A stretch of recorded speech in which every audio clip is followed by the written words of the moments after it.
Salut, il s'agit d'Alexandra Martine Diengo Lumbai, une jeune étudiante congolaise au Canada qui a été portée disparue depuis le mercredi dernier. En effet, après le cri d'alarme qu'a retenti sa mère via les réseaux sociaux, notamment sur TikTok, la communauté congolaise vivant au Québec et la police de la place s'est mobilisée à la recherche de la jeune femme. Malheureusement, la police a fait la découverte du corps inanimé d'Alexandra dans l'eau. Cette nouvelle a été reçue comme un coup de foudre pour toute la communauté africaine en général et la communauté congolaise en particulier. La cause de la disparition et du décès d'Alexandra demeure jusqu'ici en mystère. Personne ne connaît vraiment les vraies raisons pour lesquelles la jeune fille a été kidnappée et pourquoi on lui a ôté la vie. Et comme c'en est des coutumes chez nous les Africains, lorsque quelqu'un meurt, il y a beaucoup de soupçons qui surgissent. Et moi, je me réserve de vous dire quoi que ce soit, vu que je n'ai aucune information, ni aucune source, ni aucune preuve sûre. La seule version des faits que nous connaissons tous jusque-là et que nous maintenons est celle de sa mère dans sa vidéo de secours où elle nous explique la conversation qu'elle a eue avec les colocataires de sa fille. À entendre l'histoire selon la maman de la fille, beaucoup d'internautes estiment que les colocataires n'ont pas fourni des explications claires à la maman d'Alexandra et ils doivent être considérés comme étant des suspects numéro 1 dans cette affaire.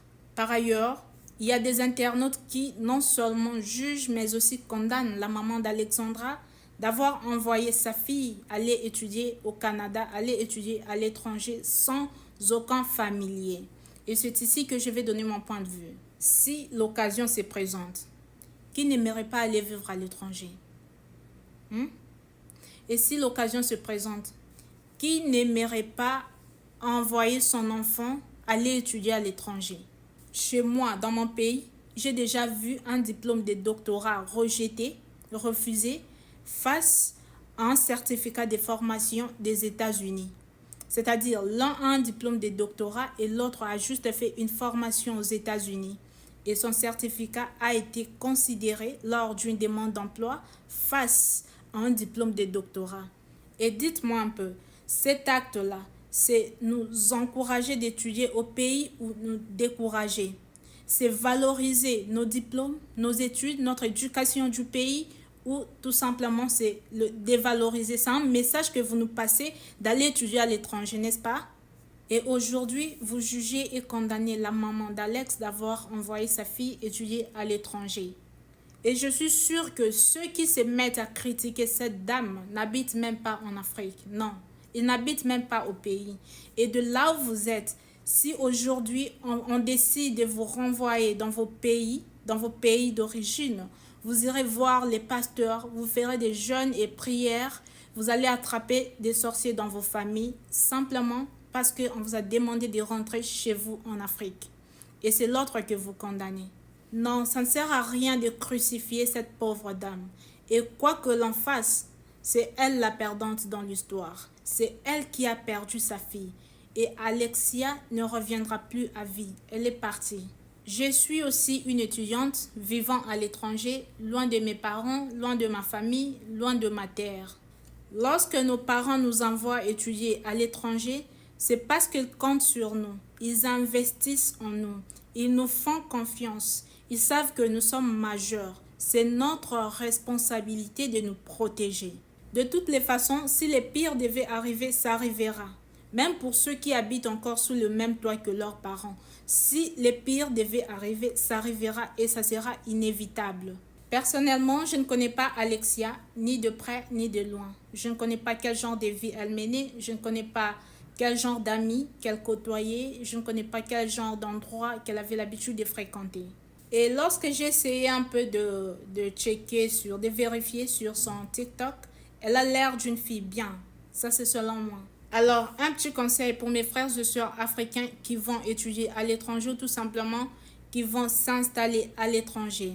Vous voulez réussir dans vos projets, dans vos études, dans tout ce que vous faites à l'étranger, évitez d'être conflictuel. Évitez également de mettre vos familles en Afrique dans des conflits inutiles.